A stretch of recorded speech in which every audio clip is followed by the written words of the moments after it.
Good morning YouTube, Dave here from Getting On. So I'm going putting new tyres on the bike today. Tyre. I done the back tyre last week when it arrived, and I'm doing the front tyre today.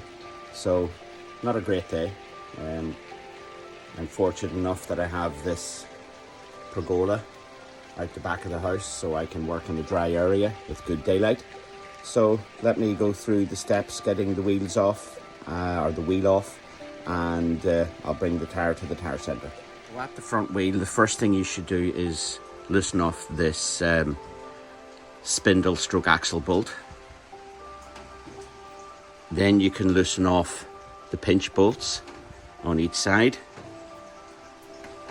And to get the wheel out of the forks on the GSA, you have to remove the calipers. So a bolt here,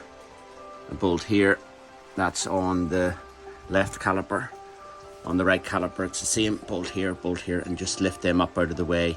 I tend to move them up here, tie strap them some way just so they don't scratch off any of the bike or the wheels when the wheels are being removed. So let me get this wheel off and show you that. So I already have the bike on the central stand. There's enough weight on the back of the bike that the front wheel is off the ground, so that's moving freely. Okay, so we'll just go through the selection of tools that is needed. So for the spindle socket, the axle socket, it is a 17mm. For the brake caliper bolts, it is a 13mm for here. I would also recommend removing the ABS sensor, and for that I've got a torque wrench, and it is a T30 for here, and the pinch bolts at the front is a T45.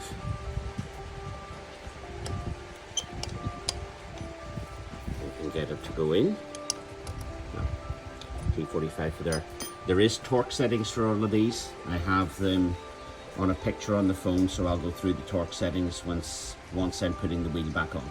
So I picked this ratchet up in Lidl or Aldi, and it's actually very handy because it's extendable.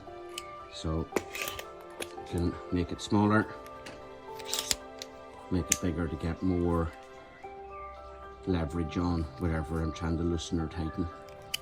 It's also a 1/4 inch head on it, and some of the tools I have are I think they call it 1/2 inch, and I've got this adapter that goes from 1/4 to 1/2, and I keep that in my travel kit. So that's what I'm going to use to loosen off the spindle. It's not very tight, but it does have to be torqued up. So I just reverse this out.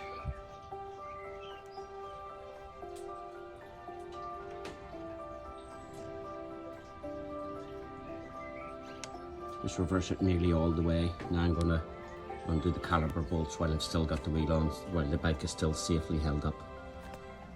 Just undo the 2 bolts on the caliper. Again, they're not too tight.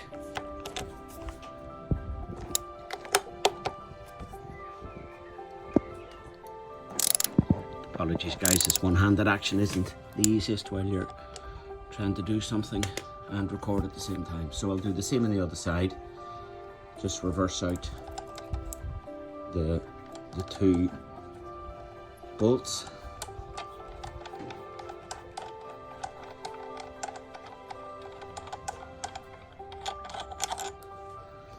I carry this little magnetic tray with me when I'm with my travel kit. Very convenient for leaving the stuff in. Of course, if it's stainless steel, it's not magnetic, so but it's got a decent recess in it, so any of the smaller bolts should stay in there unless you kick it or knock it. So that's the caliper bolts off. It just takes a bit of gentle persuasion to get it off. I can't do this with one hand, so let me get it off and I'll show you what I do after the fact. Once you have the caliper off, good time to inspect the brake pads. So there's not a whole lot left in these, but I'm not going to change them today. What I will do, however, is just pry the brake pads apart, just so it makes it easier to get the caliper on the disc once I've changed the tyre on the wheel. So I have a few of these Velcro tie straps, or hook and loop tie straps. I work in IT and we use these quite a lot in computer rooms and data centers for cable management. So I've just looped one through the hole in the caliper and just tie strapped it up out of the way, and I'll do the same on the other side. With the calipers secured out of the way, ABS sensor removed, pinch bolts loosened, spindle bolt loosened, both sides. I'm now ready just to knock through the spindle.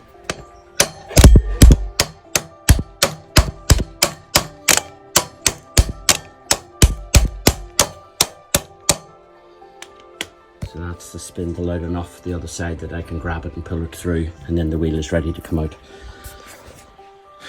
Because I'm working at home today, I've brought up an axle stand from the garage to support the front of the bike.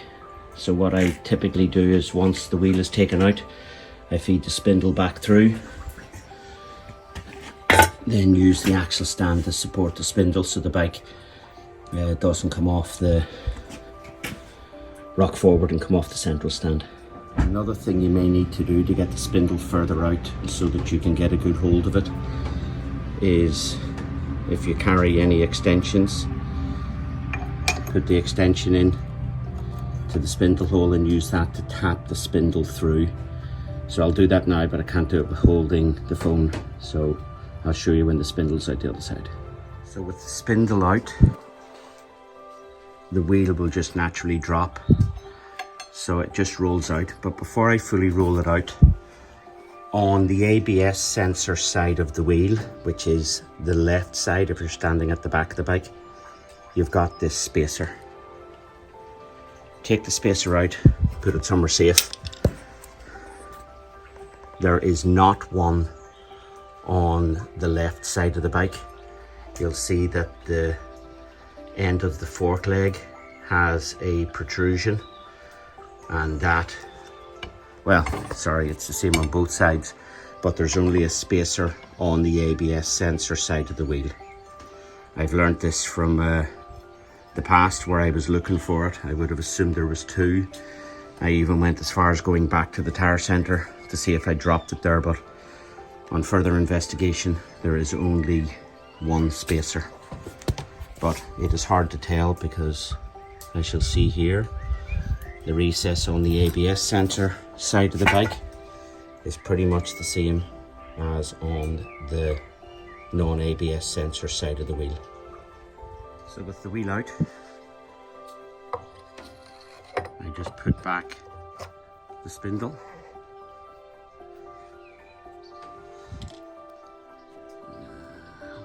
Put the nut in. I will just thread the nut back in so it can't go anywhere. And then I just prop up a axle stand there, so if somebody did pass the bike, which is quite possible, this is at the back door of my house, somebody could walk past and lean on the bike not knowing or not thinking that the front wheel is removed. So you put in that axle stand there just to stop the bike rocking forward. Won't stop it, it'll just hit it. But there's enough weight on the back of the bike for the bike to naturally lie on its back wheel.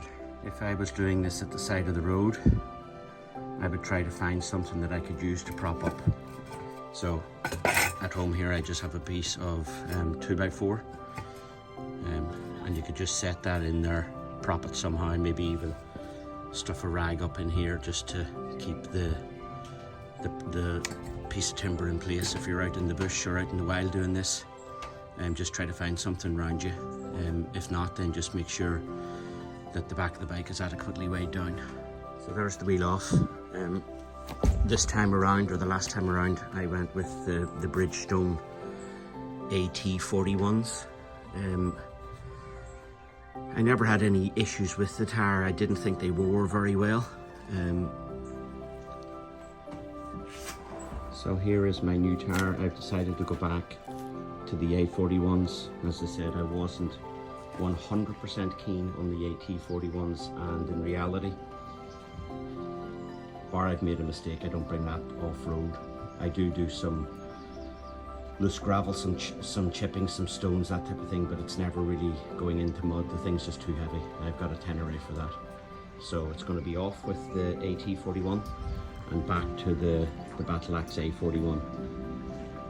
So I walked down to get the car so I can put the wheel and the new tyre and make my way to the tyre centre.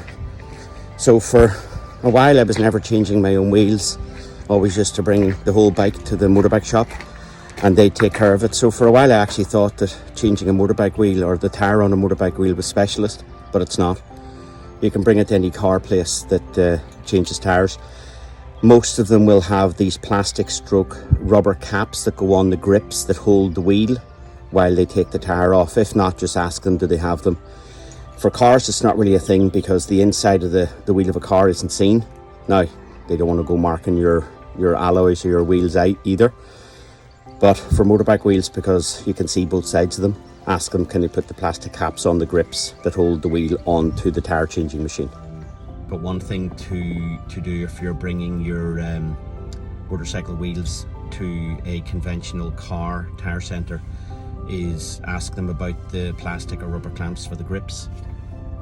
And if your bike has got tyre pressure sensors, just make sure that you let them know, because they may not assume a motorcycle does. So it makes a difference when they're going taking the tyre off. So just give them the heads up in advance.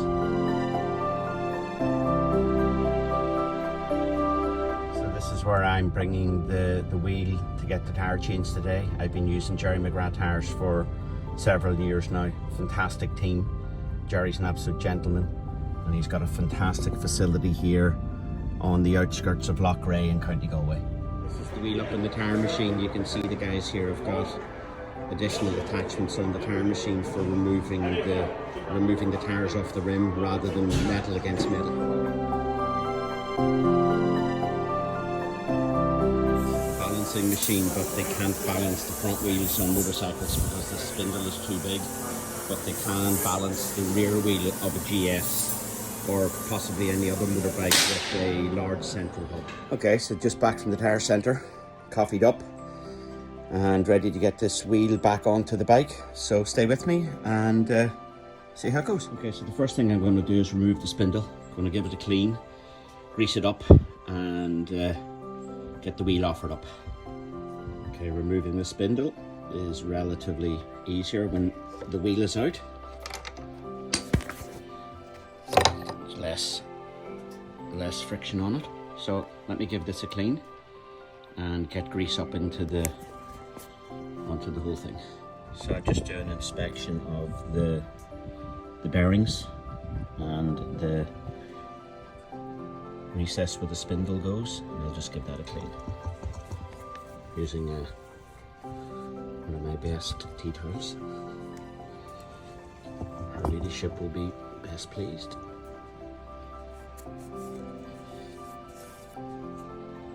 So I have the spindle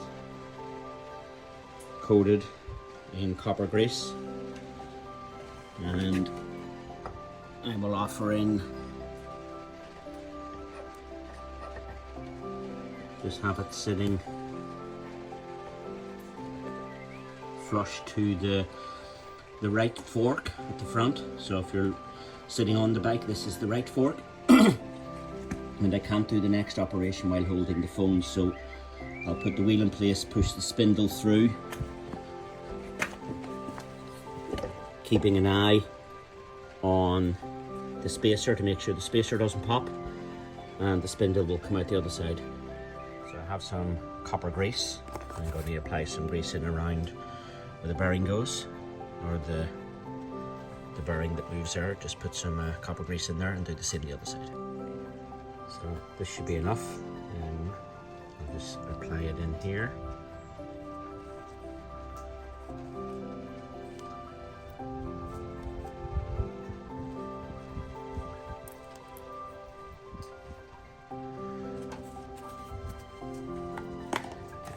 finger clean off, and then just clean off the excess around the rubber.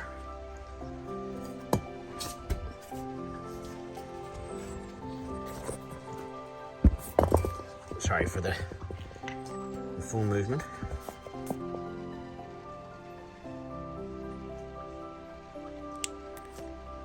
And the same in this side.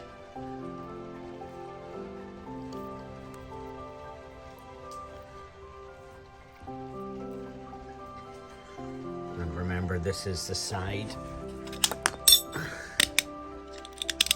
that the spacer goes in. So let me give this a clean off and get it into place. One thing about putting the grease in, it also helps hold this in place, which can be a bit finicky when you're offering it up. This part of the fork leg often hits it as you're putting the wheel back in, and dislodges it a small bit, so just keep an eye out for that. So cleaned and new grease applied. I'm going to pop this back in.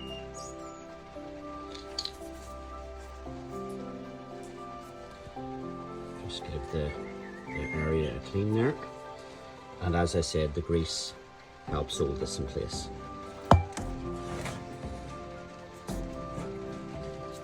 So, offering the wheel up.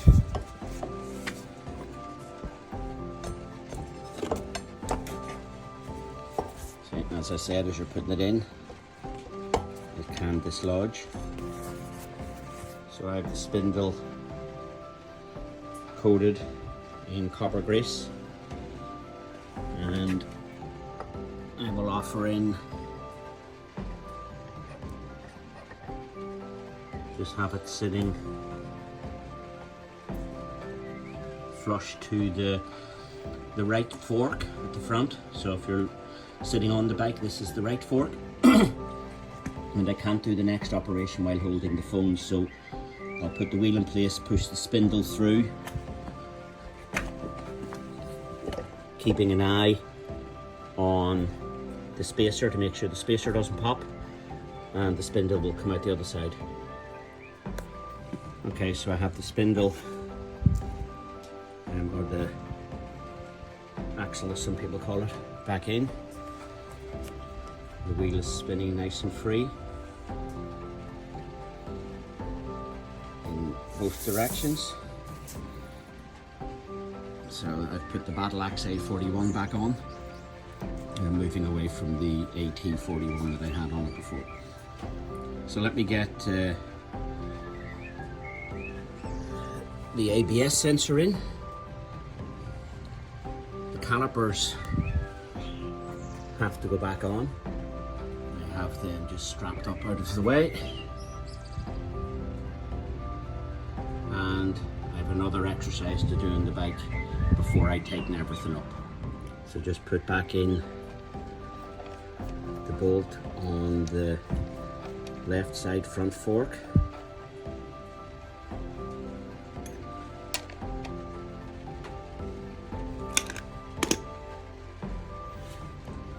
I generally just tighten this up so that it pulls the spindle through. Apologies for the one-handed operation, folks. So I do that just to make sure that the spindle pulls through fully on this side and seats into place on this side of the wheel, because as you see when I let the spindle off, this part of the spindle is wider than the piece that goes through the center of the wheel, and that's why there's no spacer on this side, because this wider part of the spindle in here acts as that spacer. Okay, with the spindle tightened, I now loosen it back off, because the next exercise I'm going to do is to take the bike off the central stand and compress the front forks, so any movement in the fork legs will correct and line up. Okay, with the bike off the central stand and on the side stand, I'm going to compress the front forks just by rocking the bike forward, pulling the front brake and compressing the front fork. So before I do that, I'm just going to put the calipers on, otherwise I'll be pulling the brake against nothing.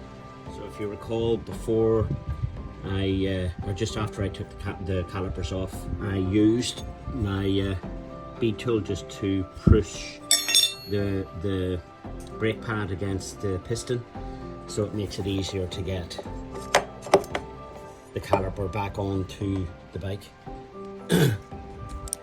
So that's that part of it done. Now I'll just put the bolts in loosely. I'll do the same for the other side. Okay, so I don't have a tripod with me, so I've just got the foam propped. So I'll put the bike upright and I'm going to compress the forks a few times just to straighten up any movement in the lower part of the fork legs.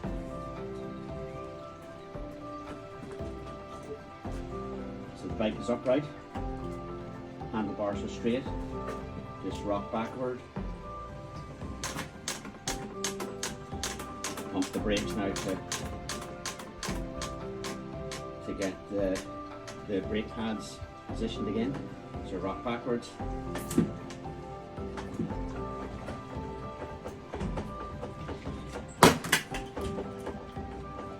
Just rocking back and forward to get them straightened up. And then I'm going to put the bike back onto the central stand.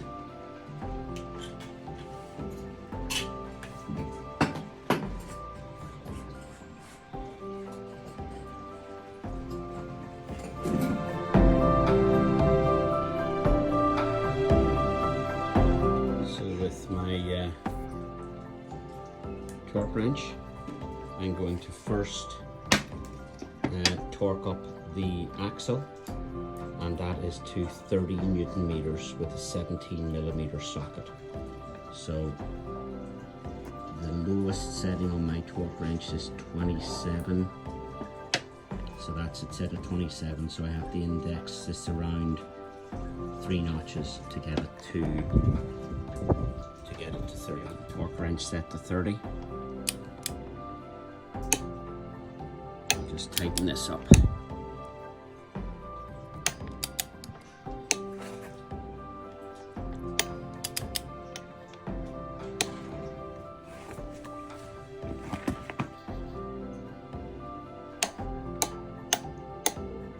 And that's it set to 30. Now you can hear the torque wrench clicking. So I will move on to the pinch bolts, which are 19 Newton meters, and this torque wrench starts at 27, so I've got a smaller torque wrench that only goes to 5, so I am going to have to best guesstimate by setting this to as low as it goes and then stop tightening before. So at the moment I'm on 30, the pinch bolts are 19, so it's not far off 10 Newton meters less than what this starts at, so I'm only going to have to guesstimate it. So I have the 2 pinch bolts tightened. As I said, I don't have a torque wrench or torque meter that can go to 19. So I've probably over tightened. I think it's probably safer to over tighten than to under tighten. Please correct me if I'm wrong on that. Now I'll tighten up the caliper bolts, and they go to 30 Newton meters, I think it is. So correction, the caliper bolts are 38 Newton meters. So I will index this round. So as I said, the lowest setting of mine is 27. So I have to index this around 1 full rotation plus 1 notch. That'll get me to 38. So with my torque wrench set to 38, I'll put on the 13mm socket and tighten up the caliper bolts. So just on the left caliper, it's slightly different to the right in the sense that you've got this little carrier plate that holds the wire for the speed stroke ABS sensor. So just make sure that you put that back on, and while you're tightening up that bolt, just push it down towards the caliper just to keep it straight. So I'm going to tighten these 2 up now to 38 Newton meters and move to the other side. Okay, bolt 1 is at 38. Bolt 2 is at 38. This is the left side, moving on to the right side. So onto the right side of the bike.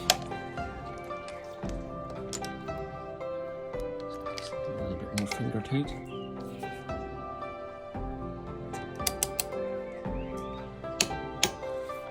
That's the top one done.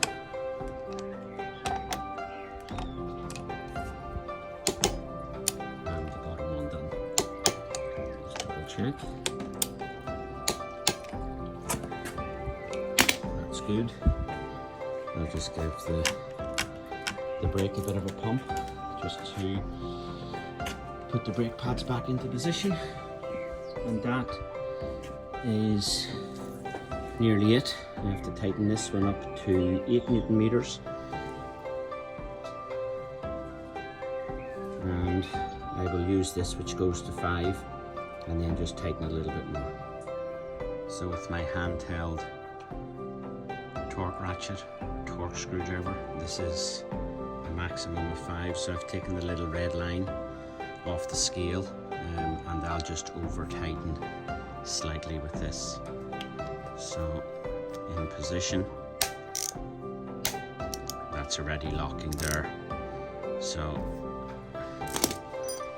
put the non-torque, put in my T key and just give a slight more tighten.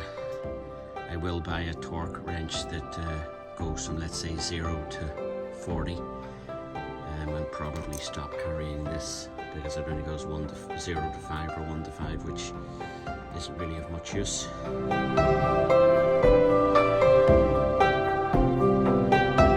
I put all of these tools away back into the top box, I'll just do a quick scan over what I carry. To be honest, I'm probably carrying too much, and some of the stuff probably not even relevant to the bike. But sometimes it's not about helping yourself, it's about the ability to help others. So, for example, I'm carrying fuses here that don't even fit this bike. Little bag of matches and a lighter, you never know. Some stuff for fuel lines, some electrical shrink, solder shrink connectors, little bag of odds and ends, some other fuel lines, some pop rivets, some Jubilee clips, some torques and Phillips and flatheads. Carry a couple of drill bits, something for routing out. This is actually a routing drill bit. This is for the rear wheel. You carry a spare valve stem with the tool for removing the valve from the wheel. Some angles for doing stuff. This actually came with the Nippy Norman's dual USB port that I have fitted to the rear of the bike. Carry a set of circlip pliers, and then a few different odds and ends. Again, we'll do a full more in-depth video, probably carrying more than I need to. With a little multimeter. I also have the Hex Innovate GS 911 enthusiast version. I keep that in the top box. A couple of tie-down straps. I've seen this idea from another YouTuber, one of these extreme adventure guys. Bit of duct tape, bit of string, and it's actually just wrapped through a tube that comes out of the paper that holds the credit card roll into the credit card machine. Yeah, that's it. Little hammer in there. Never used it, probably never will. Bit of tape, bit of duct tape, elastic bands for holding some of the tools together. So I'll do a more in-depth review, but I pretty much get everything there that I need to do any roadside maintenance. Anything else, hit the SOS button or call for breakdown if you're in a breakdown available area. I also carry a small kit for puncture repairs for tubeless tires on this bike. So a few of the gas canisters, a pump that connects into the DIN socket here in the bike, and just the tools then for doing roadside repairs, for rasping the hole in the wheel. And there's somewhere a little pouch of the glue strips or the puncture repair strips that go into the hole. I also carry this, which is just a bag for the spare canisters. Don't always carry it because I've 4, 5, 6 of the CO2 canisters in there, and that I put into the toolbox I've mounted to the left hand side pannier. And as you can see from some of the cylinders, they've rusted. This is a tool pouch I got from Geek or AliExpress, and it is not waterproof. So that's the front wheel off, tyre changed, front wheel back on, and all of the respective nuts and bolts tightened up to their factory torque settings or close to. I will check this again. I'm going out for a ride into Galway City, and I will on my return I will just check all of the settings again, and if when I'm in Galway City, if I can pick up a other torque wrench, I will, and check all of the settings accurately. So this is Dave from Getting On. I hope you've enjoyed the video. I'm trying to grow the channel, producing at least one video a week. So I would appreciate a like or a dislike if you didn't like the video. Any comments are most welcome. Any feedback is also most welcome.